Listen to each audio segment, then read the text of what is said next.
you for listening to Offline and Unfiltered. We are your hosts, Lakeisha and Megan. On this podcast, we bring you unfiltered conversations on business and culture through listener stories, expert interviews, and a little bit of shit talking.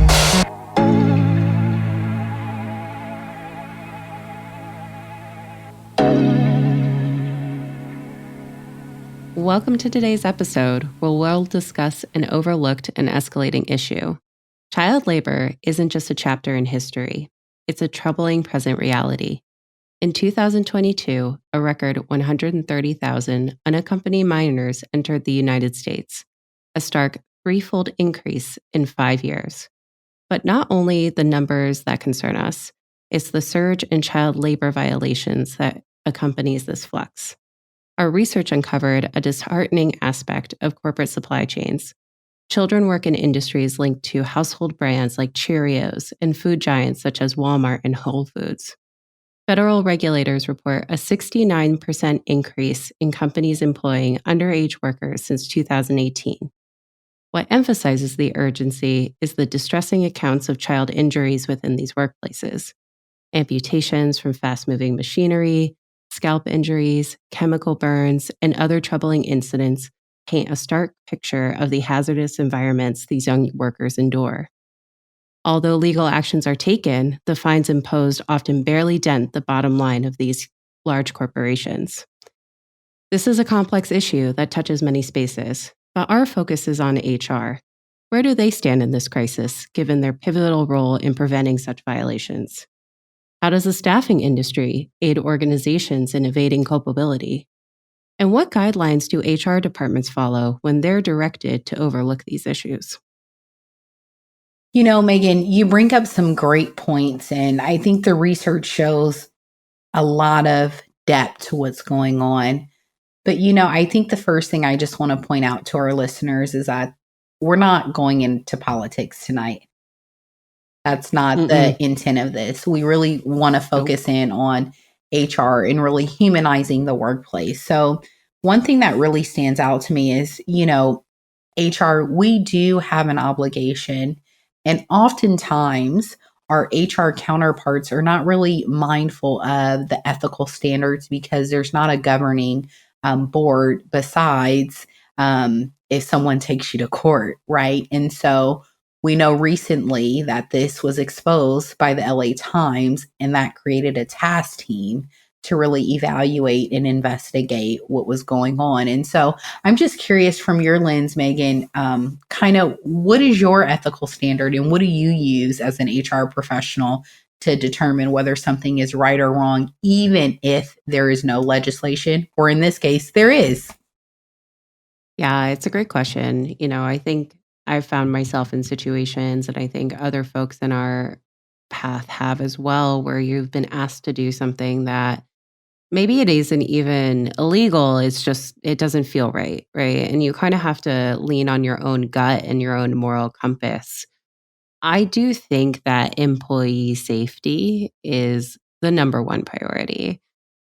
Our lives are so much more rich outside of what we do in our day-to-day work, and putting people in an environment where they could lose a hand, obviously isn't something that is acceptable to me personally. Accidents happen. You do the best you can with EHS standards and things like that. But I think in this particular issue, when they're talking about, young children working in these large facilities, that those equipment, it's designed for adults. The height standards are designed for the adults. The weight requirements are designed for adults. So, even if you have the tightest EHS program on the block, their accidents can still happen with folks who both lack experience. There could be a language barrier. There could be not very robust safety training. Is the safety training offered in multiple languages? It's just, I think that whenever there's a situation that like health and safety is like really at risk, like that is our job to say, no, this isn't safe. Yeah. I think you and I both experienced this a lot during COVID, of having to really advocate to keep people safe. It's like, yes, it is going to impact business operations, but we also don't know what the fuck is going on right now. And this job isn't worth it for someone to injure themselves, to get really sick, or to lose their life. Yeah. And so I think those are the situations where you just have to follow your moral compass and you have to say, this is not right. And you have to push and really get somebody to listen to you. Yeah. I think you bring up some very rich points there because, we have an obligation to our employees, right? And in this situation, we're talking about migrant underage workers. And so, from our lens in the US, we're thinking about work conditions being unsafe. However, these children are coming here for a better life. They're alone. And so, the work conditions that they're coming from are more strenuous. There may not even be any requirements as such as, OSHA or, training, safety data sheets that may not exist. So maybe from their lens, they're looking at this as a safe environment. And so we have to hold a higher standard to really identify, number one, there are labor laws in place for children working underage, and not just to keep them safe, but also so they can have proper rest, right? So that they could go to school and get an education. So this issue is so much bigger than just even physical safety, right? What about mental endurance, like having the ability to get at least 8 hours of sleep and go to school? And what we're seeing in these cases and in the research is often children are working at night and then going to school a full day. So not only are you talking about an employee, in quotes, coming to work who already doesn't fit maybe the weight requirement or the height requirement. Maybe they can't even read the instructions, right? Because maybe they're not bilingual or multilingual, but they're also fatigued. So that's a dangerous situation in itself. And so I do believe in this situation, there were several people who lacked integrity and looked the other way, whether it was HR. I don't know about you, but if I see a 10-year-old or a 12-year-old or a 14-year-old, you know that they're young, right? And so no one said anything. The line manager didn't say anything. The coworkers on the line didn't say anything. The staffing agency didn't say anything. The corporation didn't say anything. So it's just amazing to me to see all these several fell points. And so I'm just thinking kind of from your experience in, with agriculture, what kind of hotlines have you set up for people to report things when they don't feel comfortable, maybe reporting it to HR or to their leadership team, like anonymous hotlines or anything of that nature? Yeah, the anonymous hotline thing is really interesting because I've worked at organizations that have an anonymous hotline that employees can call if they see something that they think is not, up to snuff, if you will. But the irony is those hotlines go to the company. They go to the legal team. And I have a really hard time believing that legal teams didn't know this was happening too.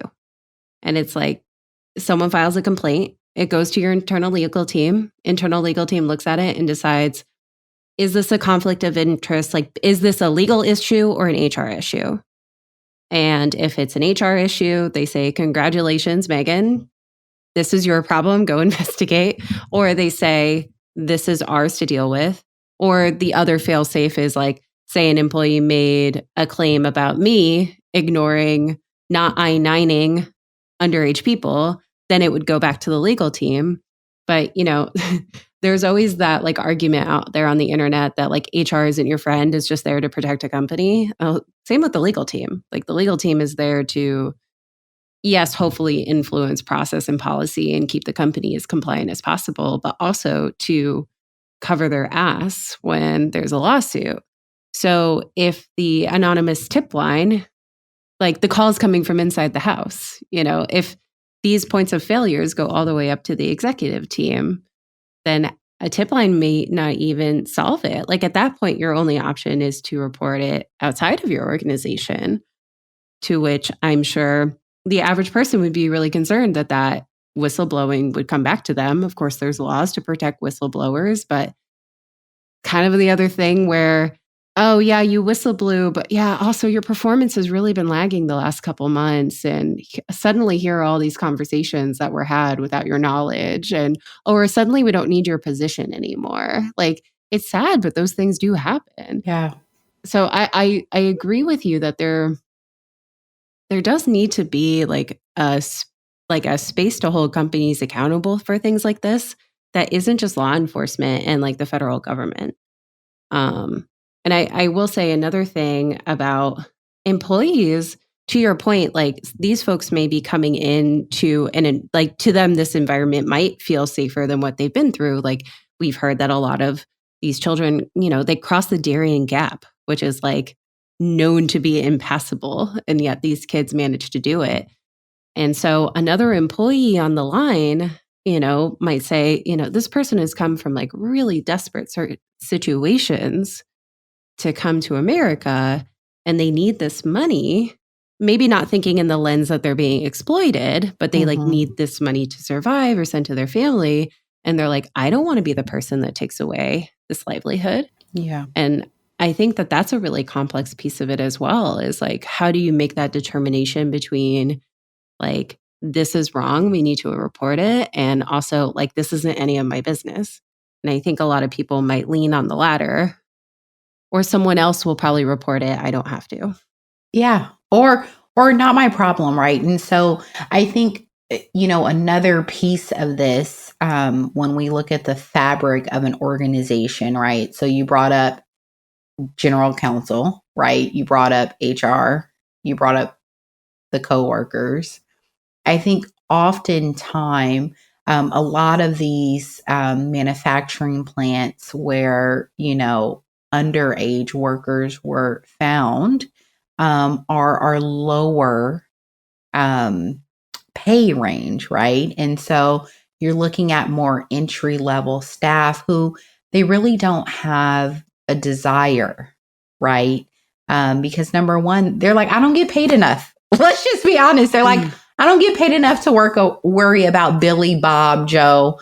I'm just here to punch in, make ice cream, or punch in and create cereal boxes or whatever that specific industry is. And so, a lot of it is wrapped around staffing shortages. And so I think that's another piece, right? From an organization standpoint, we are oftentimes looking at ways to reduce cost or overhead. And so then we leverage staffing agencies to employ those entry level positions because organizations can't do it, working at a staffing agency before, working at a staffing agency that actually recruited for manufacturing jobs on an assembly line.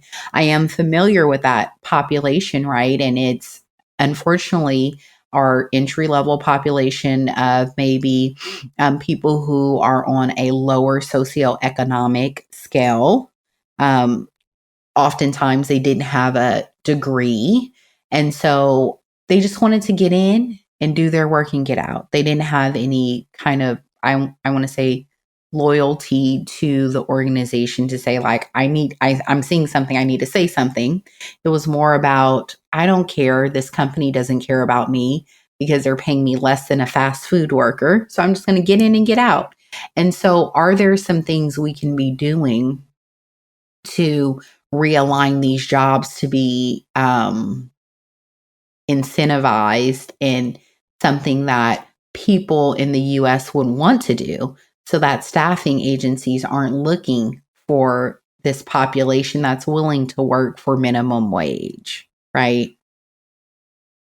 Gosh, dare we say pay them more? Right. I think that that's the biggest irony. I actually worked in a environment where we had a similar sort of situation where we dealt with the networker of like retailer supplier and trying to staff the suppliers in order to fulfill the needs of the retailer.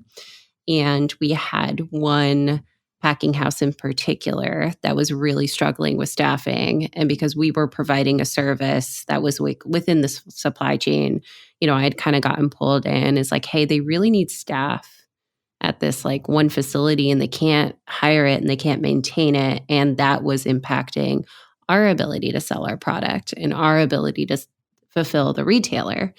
And so, I very much remember hopping on the phone with a gentleman from that place, and they're like, yeah, these employees are crazy. They want like $13 an hour. And I was like, what?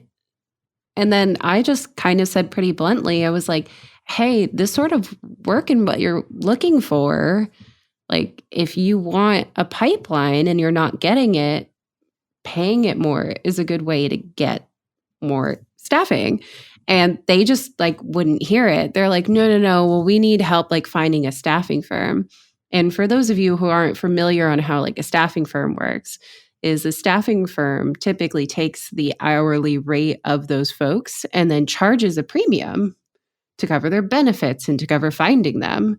And it's like, if you just hired a recruiter internally and you paid what you're paying the staffing firm, if you paid people that, you probably wouldn't need the staffing firm. Of course, the staffing firms do other things too, like they handle the benefits and the payroll. And then suddenly, these staff members, they're not your employees.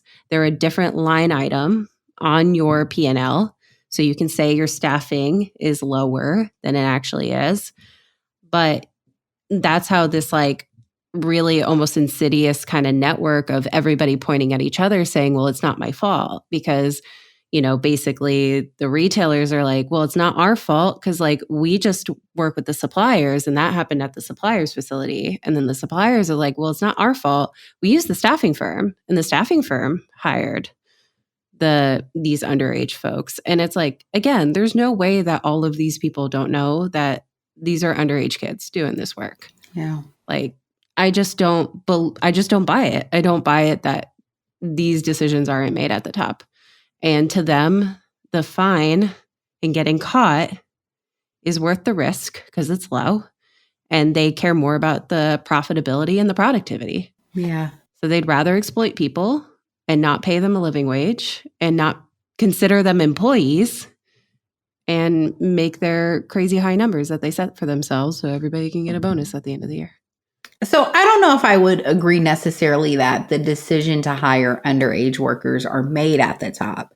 I do believe the decision to push a specific profitability to minimize your margin of cost, right? I think that is at the top, and then that drives decisions down. Now, I do believe that there has to be some awareness, right, within every single layer of the organization that this is going on. Because what I know to be true is, having time in medical manufacturing, the plant supervisor did gamma rounds. He would put on his bunny suit and go in the clean room, and so he touched those employees, right? The same way we would know they were underage is the same way he would know they were underage. And for the record, I'm not stating that I ever participated in hiring underage children. But to say that no one knew is a failure in our process, right? And so I think that's the piece where integrity comes into play, because researching this and looking into it, there was legislation put into place, right? We're never going to turn a kid behind because we don't want to leave them in an unsafe country at an unsafe border. But we would prefer to allow them to migrate into the country with no protection, right? No means of anything, really. And then allow them to survive on their own. And so, we were working through a problem that had visibility in a way that didn't have visibility because people weren't knowing that there were several underage workers. But now that there's visibility on that, we now want to focus on that problem. And I think we have to look at the entire situation, right? I think It's not just fixing, oh, we're not going to hire underage workers. Well, what are they going to do? Mhm. Because in several situations, these children are held captive. The places that they're being placed, those individuals are asking for money. They're doing all kind of things. So, and then their families back home are counting on them. So I think, oftentimes, and that's where integrity comes in, really like looking at the process as a whole and saying what is broken. And I don't think it's all HR, right? I think it's a bigger issue. It's a bigger Mm. issue. Yeah. No, it's so sad when you hear all these stories of like, kids show up and then they're like, "Well, you owe me $5,000 for staying with me, or you can come, but you have to pay rent." And again, these are children, right? Um, I do push back a little bit on, again, not necessarily that executive teams are like hire children, but I do think that a responsible executive team looks into this sort of thing. Because I worked for a company that had actually a really strong sustainability team that focused a lot on like ESG and social, and they audited all of our suppliers to like a very rigid checklist and even traveled to other countries because we had suppliers in like Malaysia and things like that, and would go into their facilities looking for children. And that was like one line item is like no child labor. So I think if you like really care about those things, then you have a social impact team that makes sure that your suppliers and your staffing firms aren't using child labor. Like if my small startup of less than 500 people could do that internationally, like why isn't that being done in the US, right? And it's because companies they choose to look the other way. But it is true. It's like, yes, we could say, okay, stricter guidelines, better staffing firms, turning away underage kids, or, I hate saying things like I-9 and E-verify, right? It's like those things make me want to throw up, but it is true. It exists for a reason, right? And Yeah. it's like because of situations like this, making sure that, like you said, kids get proper sleep, that they are environments that are safe for them to work. I mean, I had a job pretty young. I don't know about you. I tried to go on my 15th birthday to a grocery store that hired folks. And I grew up in a state where 16 was the legal age for you to get a job. But I heard there was a grocery store that would hire you at 15. And I literally went on my 15th birthday and was like, "Hi, I'd like a job, please." And they're like, "How old are you?" And I'm like, "I'm 15." And they're like, "When did you turn 15?" I'm like, "Today." And they're like, "Cool, come back in 6 months."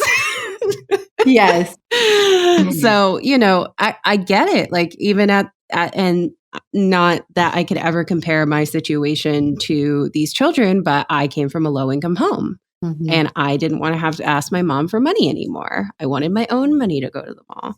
So, I totally get that kids this young want to work. Like not like again 12, 13, no way, but like 14, 15, like when you want to start buying stuff for yourself, like yeah, I get it. But again, grocery stores, how often do we hear about retail stores that like they can't staff enough Yeah. people? Restaurants, like not necessarily cooking, but like busing, washing dishes. Like there are a lot of other jobs out there that are, that have staffing shortages that are safer. But those companies actually follow the laws and they don't think it's worth it to hire underage folks because there's also a lot of rules. That makes sense. Like Yeah. I think they can only work 3 to 4 hour shifts and they can only work so many days a week. And, there's a lot of limitations during the school year. So I don't know if that's more of the answer is like trying to incentivize, these safer businesses into like, cause the kids aren't going away, right? We haven't solved that problem. And the work isn't going away either. So it's like, how do we meet both needs, right? And so thinking from an operational standpoint, it's easy to say, pay people more money, but it's like, where's the money coming from? right? And so that's Those executive bonuses. well, and Sorry, I'm in my eat the rich stage right now some of the conversation. some people are getting fat bonuses. That is true, but not everywhere, And the interesting thing too is that really kind of made my ears perk up is a lot of these environments are union. They mentioned Ford. Ford's currently going on a strike right now. So I was like, wow, these union people that you're paying union dues, how are they protecting the employees or the workforce? So that was interesting to me. But I do think that there is an opportunity to bridge this in a way that is safer for everyone. And also, I think the fine, right? Like, it's asinine that the So dumb. fine is $15,000 per kid. I know we've paid more money in writing a demand letter response than how much a company is being fined for having an underage employee. And so I think, is that something that the government can actually look at, with that incentivize people to have the impact team you're talking about, or, to go to the plants at night and do active rounding because, these people are working at night so they can go to school, So it's like, what are Mm. some things that could really reinforce what America's about, you know? Like, and Yeah. this isn't it. No, it's definitely not. Yeah, I totally agree. And I also think, I know this isn't a perfect analogy, but most people know that the sexual harassment laws in California are like way stricter than anywhere else. And in California, if there's like a sexual harassment claim, like not only is your company liable, but the supervisor themselves could be liable criminally Yep. or civilly. Sorry, civilly, not criminally. Yeah. Well, it could be criminal depending on how bad it is, Yeah. but can be the supervisor, like, because when we do, the sexual harassment training that everybody loves, that's like the one point that perks everybody's ears up is like, if y'all fuck this up, you can get sued, like not just the company.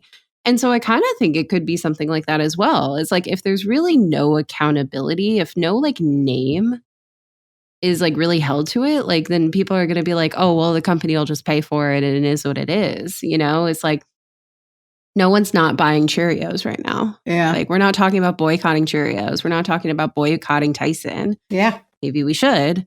But there's really no accountability other than this, like you said, this fine that's asinine. It doesn't fix anything. It's because the way these organizations see it is maintaining that productivity and those profit margins is better than, and like it's worth the risk. It's worth the risk to get caught. Yeah. I think you bring up a great point in regards to leadership having personal liability. Um, and I guess from a ROI standpoint, it's worth the cost, right? Because if you think about $15,000, companies probably spend a little more than that annually on someone's full time benefits, right? So what is Mhm. that to them, right? And I think also, you mentioned in California with sexual harassment. I think another interesting piece of legislation is if there's a settlement around sexual harassment, it is public information. You can't hide that. And so maybe that would be a good thing, right? To have these violations listed publicly for anyone who participates in this behavior and are fined, right? Because I think that would lead to what you were inferring to of boycotting or the social injustice being on display for people to really have a position and make a decision, right? Like, oh, I'm not eating Tyson chicken anymore, you know? Mhm. And so I think that would be something that would be interesting if this information was publicly displayed, the fines, the bodily injury count that has happened to these poor children per location. I mean, one story talked about someone losing their hand. That you can't replace that, And so how does this person or child, excuse me, who has fled their home country come for a better life and now they've lost a limb, right? Mhm. Or like, what do you think they're actually getting paid? $8 an hour? Maybe? 6? maybe 10. Like, because that's the other thing is like, they're not paying them minimum wage because they're not documented. They're not legal to work in any capacity. So Yeah. why would they pay the minimum wage? And that's, I do love, again, like not that I'm for public shaming. Maybe I am a little bit. Yeah, you But, are. I want accountability. But I think that also brings up the interesting interlock between like using the staffing firms, right? Because they could say, like, well, they weren't our employees. I don't technically manage these people, Yeah. you know? And it's like the staffing firms don't carry the same weight as, like, again, Cheerios. Sorry to hate on Cheerios so much, but it's like the biggest name that I saw today. It's many more companies. But yeah, so like they could easily say, it was like, well, they weren't our employees. We didn't hire them. We didn't know. Like, and I think like, Yeah. but on paper or in your HRIS system or what have you, these people don't technically report into that organization. So But I do I don't know how that works. I don't know if like and I guess that the federal government has basically decided like, no, we don't care. You're still getting fined. well, So well, there's joint liability, right? So a lot of organizations love to, come from the position of, oh, it's not my employee, it's the staffing agency, but there's still joint liability there with that organization because the manager is directing that person. You need to come in. This is what we're holding you to. They're setting expectations and managing that employee, and of course, there are other parameters that define joint liability. And I'm sure it differs from state to state, but we're not attorneys. So we don't have all those details for you guys. But there are joint liability responsibility for the employer and the organization that's using the staff and agency. So, yeah, no, that's a good point. I do wonder to scenario play is like you're an HR person for a manufacturer. Or like, we've hired this great staffing firm that says they can get us 20 people tomorrow. This is going to be so great for our bottom line. Like, we need this. And then in strolls, a group of folks you can tell are underage. And so you go to your boss or maybe your boss's boss and say, hey, I think those are children. And you're told, we really need to make our numbers this year. And maybe you're not explicitly told, look the other way, but, oh, no, I don't think so. It's really important we make our numbers this year. Really important we make our numbers this year. And then, like, what do you do? Right? yeah. Like, I know what I do. I just quit. But that's like, Well, but then at the same time, is that the answer? Right. And yeah. it's like, what do you do if Yeah. you are the HR person and or the manager Yeah. or another coworker and you're just getting not like explicit direction, but that wink and that nod of like, we really need to make our numbers this year. Yeah. I think there are places to go. Like, so if that was me in that situation, I would go to our GC if the organization had general counsel for everyone who's not familiar with that verbiage.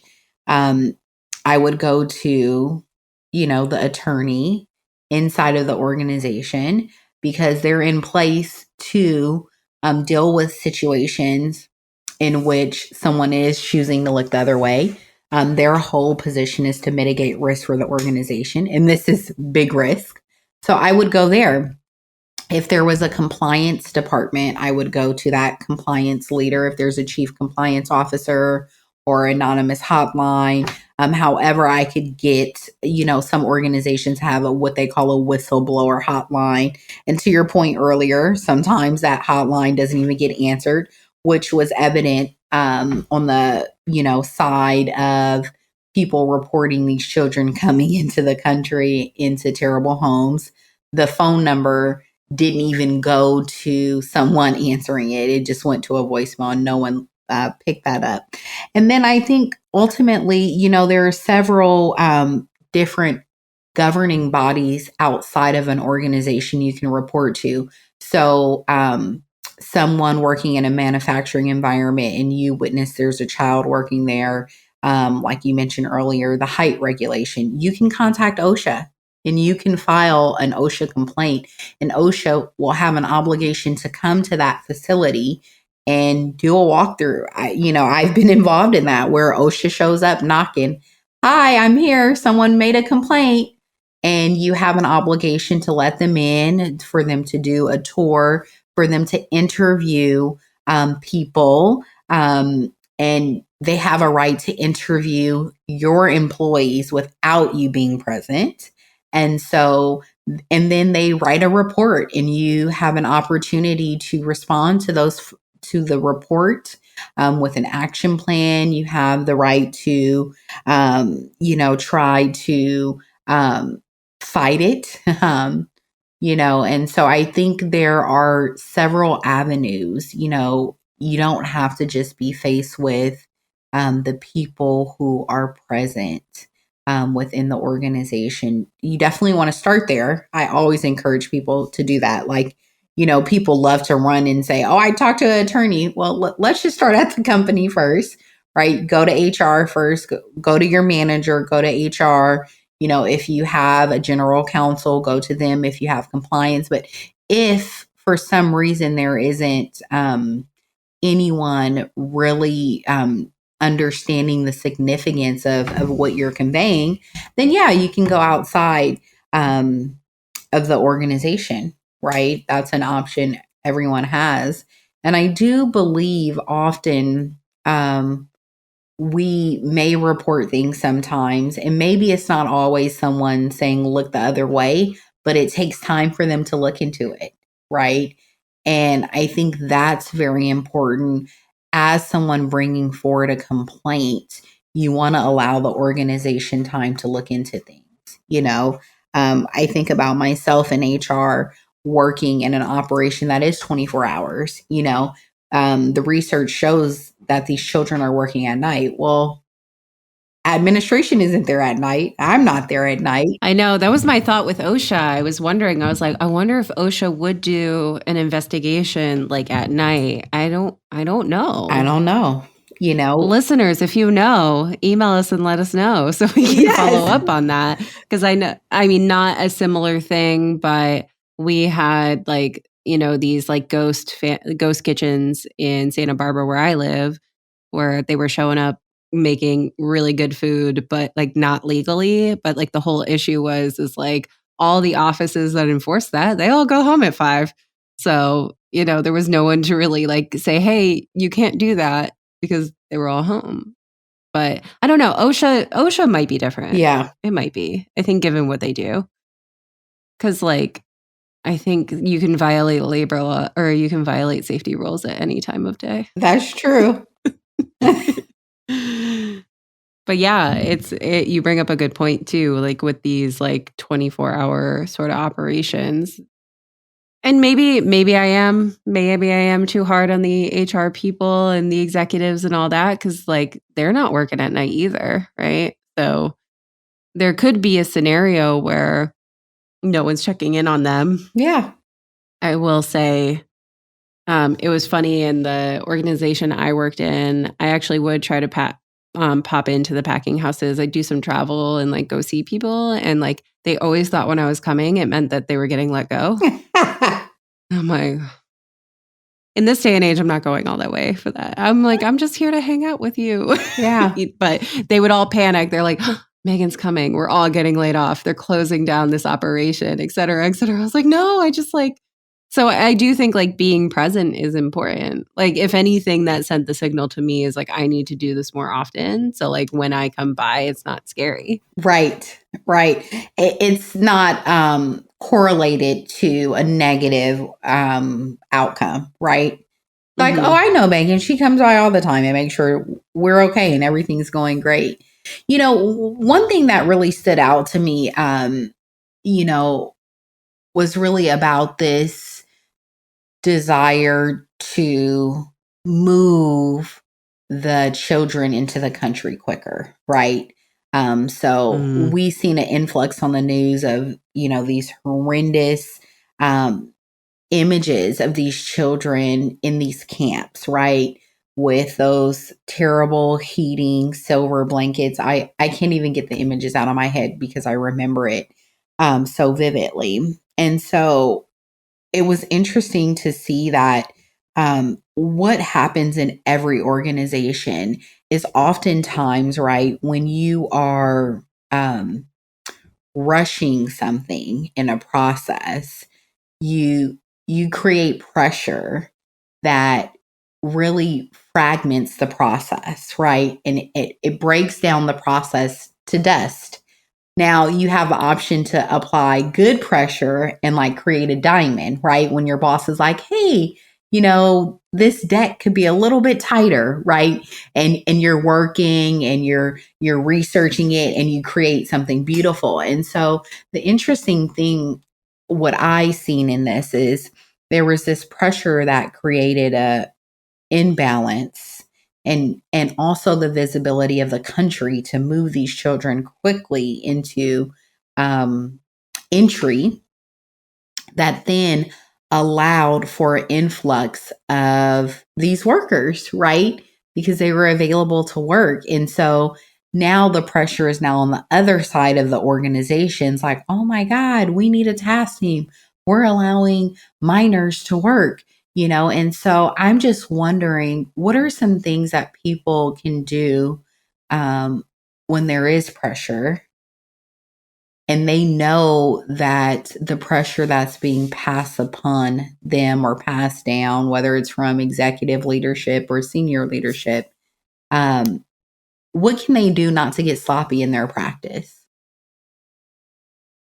Yeah, I feel like it's that, like, old school adage of, like, you can have it good, fast, or cheap, and you can only was it you can only have 2. You can't have all 3. I it's so funny because I think, like, coming from a technical environment as well, like, this is, like, the biggest argument is, like, the technical trade-offs versus process versus all that, and it's so true. It's like the more you push to do something fast or, like, the more things break down, and it's there have been a lot of situations in my time where I've seen, like, "Oh, we really need to do this quickly. We really need to do this quickly." And my thought is always, "Do we? Hmm. Why?" And it's like, "Oh, because we set this goal for ourselves." Well, we set that goal. I get it is different when you're a public company. I'm talking from a private company perspective. And it's like, well, we set that goalpost. So, like, we can make a determination. Like, of course, if you, and again, there could be other things like, well, we're really trying to reach this revenue target so we don't like run out of money, things like that. But I think like it actually, like, walking it back, it comes back to like the goals you set. Like, are they realistic? Are they actually realistic? If you're thinking to yourself, like, we're going to have to really push people to make this happen, why? Just make it more reasonable and make it achievable. It's okay to push yourself a little bit, like, that's how we all grow and learn and all that good stuff, but I've seen a lot of situations where, leaders at the top, they just it's not malicious, but they just don't know, like, the complexity and nuance it takes to make things happen, and they set these goals and timelines without really truly understanding what it's gonna take to get there. And then that puts someone in a more junior position in this awkward situation of saying, I can't do that fast. And then it sounds like you're not a team player, you're not embracing ambiguity, or you're not leaning in. And it's like, no, I want to do my job well once, right? Because I think that's the other thing too, is when you rush and you push, you have to redo things. You're going to be like, oh, well, that was a clusterfuck and we're going to have to do it better next time. And it's like, well, if you just did it right the first time. I mean, I'm giving like a very off the cuff like answer to your question, but I would say like to the leaderships out there that's listening and HR teams that can maybe influence them, like really, really think about if your goals are attainable. Like, and dynamics with boards and things like that, like I get it. Everybody wants to do well and everybody wants to make their money. But if you push people too hard, if you make it messy, you lose productivity just because you spend time having to clean up the mess. You lose trust with your employees. Like, you will lose the trust of your team so quickly if you set goals that are not reasonable. because everybody just laughs and knows that they won't be able to attain it. And they'll either kill themselves trying or they'll quietly quit. Quiet quitting, another episode for another day. And it's just, if it's better to do something right once and follow processes you've put in place. In those moments where you got to scramble and you got to make stuff happen, you make it happen. But if you're a leader and you have a long-term vision, like really be thoughtful about what you're asking of people and know what the work is like for the folks that actually have to do it. I think like blind spots for leaders are always regulatory things. Like the government's slow, in case anybody was wondering, legal processes, or like I hate bringing this topic up because it's like one of the worst ones, but like you're asked to do a riff. That shit takes time, like time to plan. Amen, sister. Time to plan. And they're like, okay, so we had to make this really difficult decision and we're going to do this big riff in 2 weeks. And you're like, the fuck? No, we're not. And they're like, and I'm like, how am I just hearing about this now? And they're like, by the way, it's December 20th and I need this done before Christmas. Which, fuck that. If you make a decision to lay people off between Thanksgiving and Christmas, you have no heart. I said it. I will fall on that sword every time. Fucking wait 2-3 more weeks. Don't do it. Don't do it. Don't do it. It's never worth it. Never worth it. And it's wrong. This is the integrity thing, right? Yeah. I have known HR people who have been in that situation where they want to riff around like Thanksgiving or Christmas time and have either quit or just refused to do it. Well, I think kind of going back to the thing you said earlier was about, it's our goalpost, so we can drive that lever, right? And then also being thoughtful. And I think, right now in the state we're in from an operational standpoint, everyone is short on staffing, right? And so you cannot realistically think that the amount of work you used to produce with a team, 2 times the size you have today, that you can still produce the same amount of work at the same quality. And so I think there's some opportunities for leaders as well as their HR think partners to really ask those questions, right? Like, okay, what's the workload? Like, how can we rebalance this? What are our top 3 priorities, right? And back into those things versus having all of these priorities and then the pressure is fragmented into dust versus creating something that's a diamond. Because, also this has a ripple effect down to the consumer, right? Because the consumer then ends up getting goods that are terrible, and then they're like, I'm not purchasing J. Crew anymore. And then a big article comes out, oh, J. Crew is a part of having, child laborers there. And so then things start to make sense. So I think, not only does HR have an obligation to do the I-9 stuff, right? We also have the obligation and we have the space to be think partners with leaders who are just in operation, right? And they're just surely focused on how do I meet this productivity goal or the standard that the board has set or whatever, if I'm public, to my shareholders.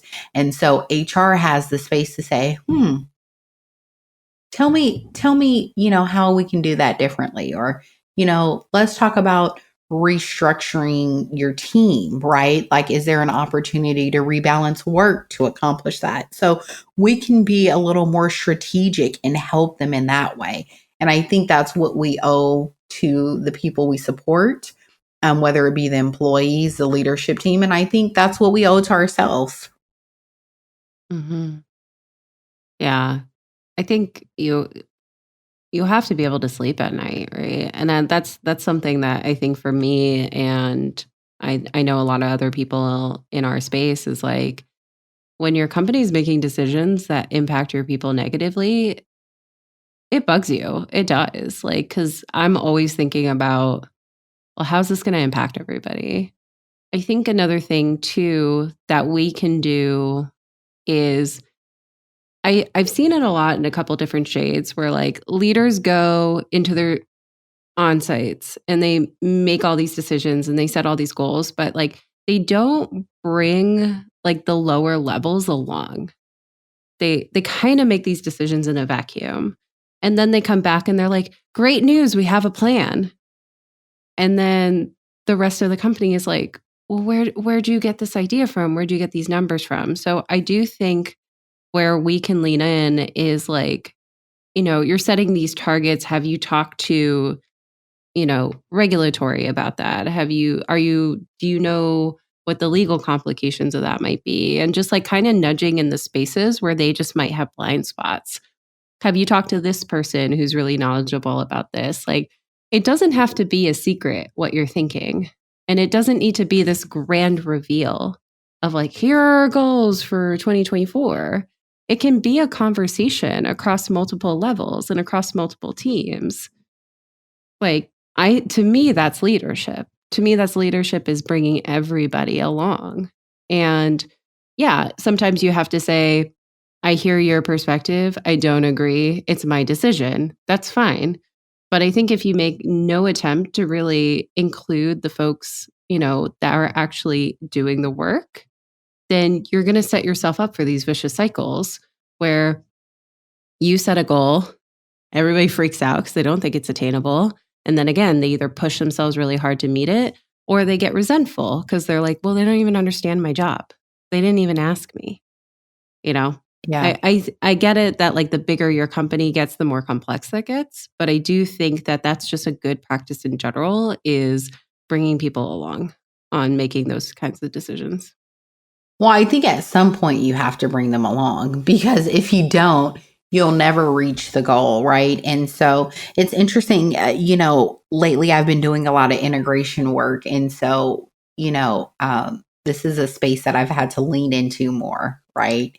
Because you're bringing them along on the change curve, right? Just to your point where you said, hey, sorry, we appreciate your feedback, but we're going to move forward in this direction.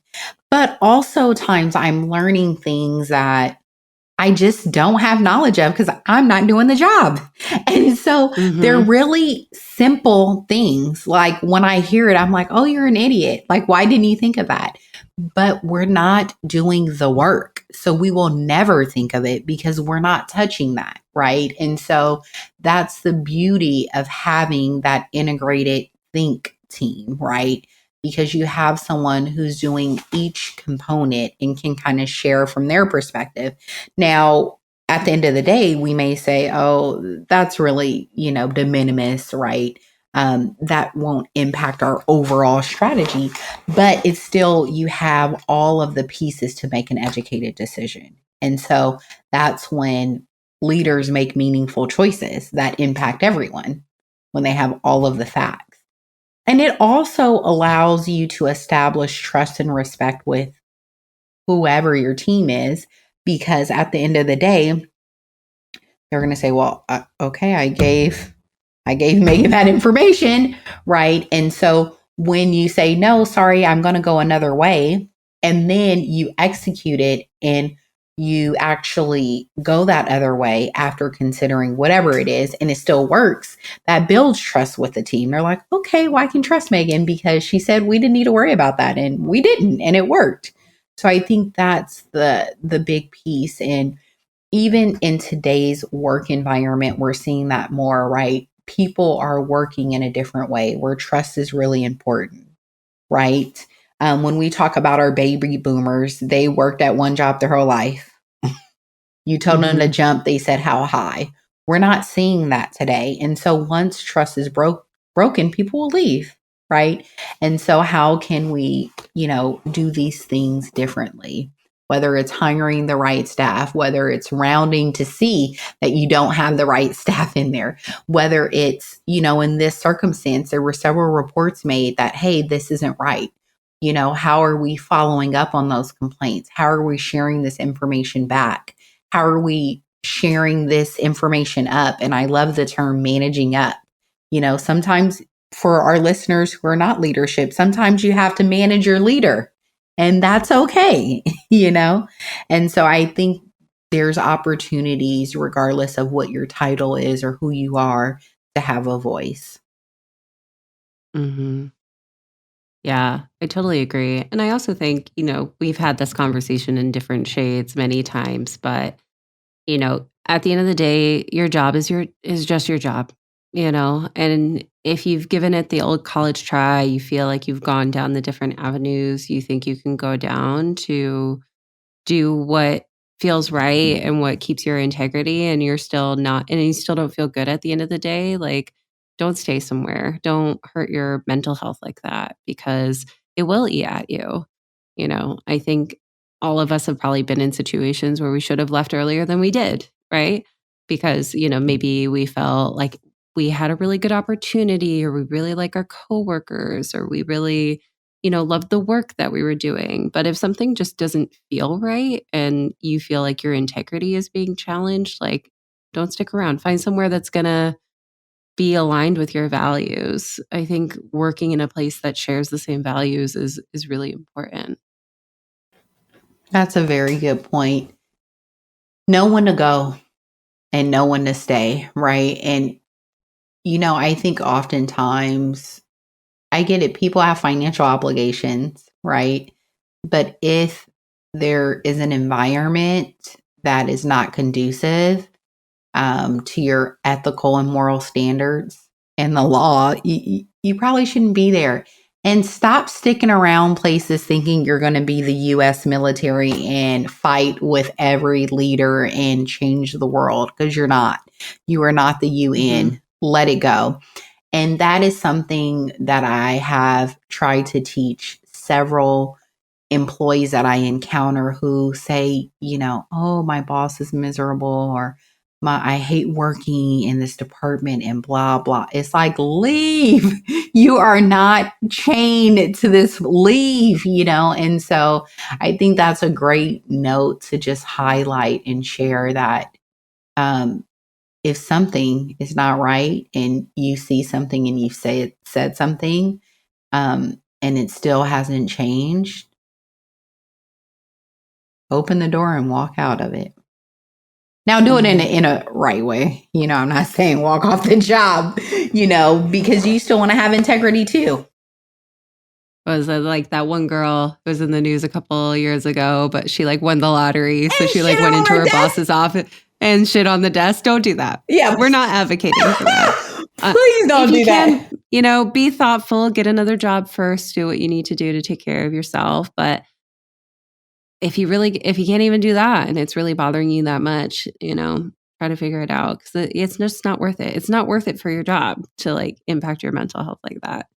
Yeah. But yeah, I think this was a really like, this isn't going to be a situation we can solve, right? And I know when we talked about doing this topic, I know I certainly had apprehensions. I'm not an immigration expert. We didn't want to get political. I don't know if we succeeded, but we tried. And also, like, we're not federal policy experts, we're not lawyers, but I do think that businesses and HR's teams hold a really interesting piece of this puzzle that, and it's just not being talked about. Everybody wants to make it political. Everybody wants to make it an immigration issue or a policy issue. And those things are important, but somebody's letting them through the door. Somebody's telling a kid, like, go work on this really dangerous piece of machinery that basically scalped you. Right. And so we said at the beginning, like, HR teams have a responsibility to, like, be involved, know who's on your floor, know how your equipment works, know what can go wrong with it. Go through your own safety training, see if it's good. Yeah. And if it's not, say something, work with your EH&S teams. Make sure all your safety, like, sort of training is in multiple languages that resonates with your whole staff. And like you said, do rounds, be present, let people know you're there. Yeah. I think that that's like the best thing we can do. And then, if you see something, yeah, say something. That's about all we can do. So, Lakeisha, any final thoughts from you on this topic? Yeah. I think he summed it up beautifully. I think the most important thing that we can do is use our voice, because we all have one. And so that's what I would advocate for people to do. And when I say use your voice, I'm not saying in a malicious way, but speak up and allow the organization the opportunity to look into it and provide some type of outcome. Now, if it's not a positive one, then there are other steps you can take. But I think we are all in this together. I don't think it's just an HR problem, or a government problem or immigration problem. I think it's a human problem. And I think about my niece who's 15, and I could not imagine her, you know, going to school all day, working all night, and um, being required to function as an adult. I, just her sheer mental capacity at her age. And so it's really a human thing. And how can we humanize the workplace? And I think this is the first step in doing that, is not turning a blind eye to these matters. Yeah, well said. Well said. Well, if you have a story in this vein, maybe you were a whistleblower in this sort of situation, or maybe you yourself started work in a dangerous environment at a really young age. We'd love to hear from you. Please email your story or reach out to our website, which is offlineandunfilteredpod.com. We have a big old button that says share your story.